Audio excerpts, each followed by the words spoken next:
Chapitre 33. Retour à Nazareth. Marie et Joseph, pour retourner à Nazareth, prirent un chemin plus direct que celui par lequel ils étaient venus à Bethléem, évitant alors les villes et n'entrant que dans des maisons isolées. Joseph avait laissé chez son parent la jeune Annès, qui pendant le voyage à Bethléem lui avait montré le chemin, car son intention était de revenir à Bethléem et de bâtir une maison dans la vallée des bergers. Il en avait parlé au berger, disant qu'il voulait seulement que Marie passât quelque temps chez sa mère pour se remettre des fatigues de son voyage. C'est pourquoi il avait aussi laissé plusieurs choses chez eux. Pendant ces jours-là, je vis les 3 saints rois s'arrêter sur les bords d'un fleuve pour célébrer une fête. Au commencement, ils avaient voyagé très vite, mais depuis cette station, ils allèrent beaucoup plus lentement qu'auparavant. J'aperçus toujours à la tête de leur cortège un jeune homme resplendissant qui leur parlait quelquefois. Lorsque les 2 époux et le divin enfant furent arrivés dans la maison d'Anne à une demi-lieue de Nazareth, on donna une petite fête de famille, comme lors du départ de Marie pour le temple. Tous se réjouirent beaucoup de voir Jésus, mais leur joie était calme et tout intérieure.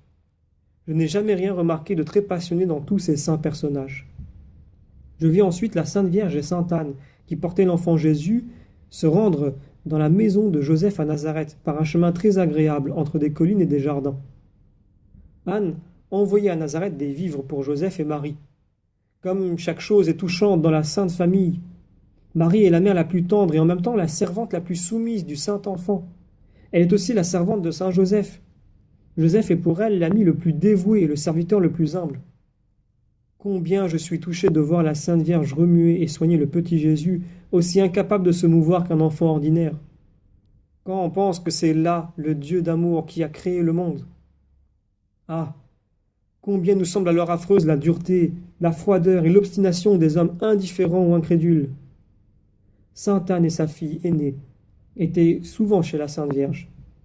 La fille d'Anne avait avec elle un petit garçon très robuste, âgé de 4 à 5 ans. C'était son petit-fils, le fils aîné de sa fille Marie. Quand je les voyais assis ensemble, causant familièrement, jouant avec l'enfant Jésus, l'embrassant en le mettant dans les bras du petit garçon, absolument comme cela se passerait de nos jours, je me disais à moi-même: « Ah, les femmes sont toujours les mêmes. »